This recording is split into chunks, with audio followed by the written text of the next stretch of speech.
네, 그간 투자자들의 아픈 손가락이었던 제약 바이오주가 최근에 눈에 띄는 반등을 보여주면서 흐름이 달라지고 있습니다. 관련해서 IT 바이오부 박승원 기자와 이야기 나눠보도록 하겠습니다. 박 기자, 이 제약 바이오 업종 성과 얼마나 좋아지고 있는 겁니까? 네, 이제 제약 바이오 종목이 포함된 지수를 표로 준비해봤는데요. 보시면 코스피 의약품 지수의 경우 이번 달 들어 7.6% 상승을, 코스닥 제약 지수는 14% 넘는 오름세를 보였습니다.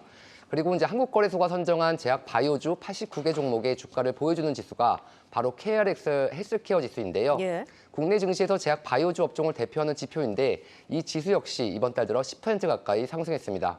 같은 기간 코스피가 3% 오른 것과 비교하면 조금 두드러진 성과입니다. 그렇네요. 아무래도 이런 상황이 코로나19 재확진 상황이 많이 영향을 미쳤겠죠? 네, 맞습니다. 어제에 이어 오늘도 코로나19 신규 확진자 수가 7만 명을 넘어섰는데요. 예. 오미크론 변이의 하위 변이인 BA4와 BA5가 우세종으로 올라서는 등 코로나19 재유행 본격화가 국내 제약 바이오주의 불씨를 다시 지폈습니다.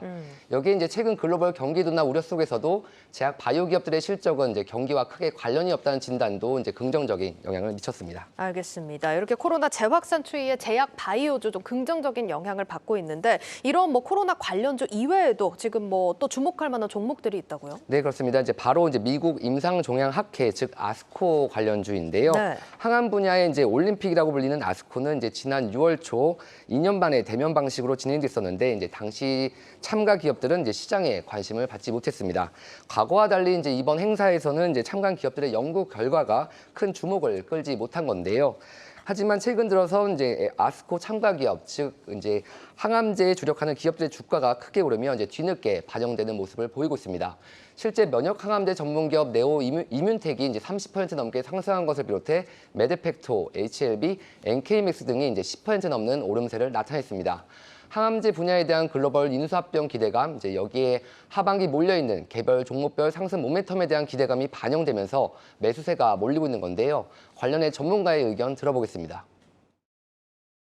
밸류에이션 자체가 좀 낮아졌다 보니까 M&A 같은 거나 건수도 늘어날 것으로 보고 있고, 그러면 M&A가 가장 많이 나올 수 있는 분야가 어디냐라고 했었을 때 당연히 항암제 분야라고 생각은 해요. 사실 상반기 때 조금 학회에서의 아쉬운 결과로 인해 가지고 국내 업종 전반적으로 조금 모멘텀은 반영은 안 되긴 했는데 하반기에 일단은 결과 발표 예정인 기업들도 있고, 해외에서는 ADC 관련해서 플랫폼도 의미 있게 딜이 나올 거라고 생각은 하니까.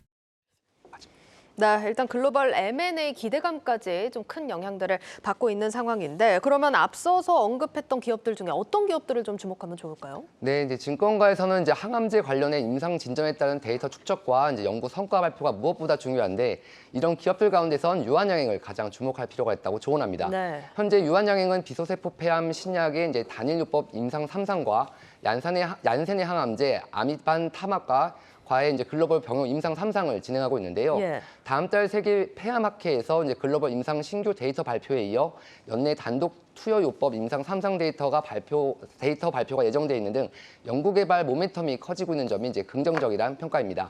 한미약품의 경우에는 오는 9월 폐암 치료제의 미국 식품의약품 품목 허가 여부가 결정이 되고, 셀트리온은 항암제 아바스틴의 바이오시밀러의 유럽 판매 승인에 이어 올해 미국 승인 기대된 실적 개선이 예상되고 있습니다.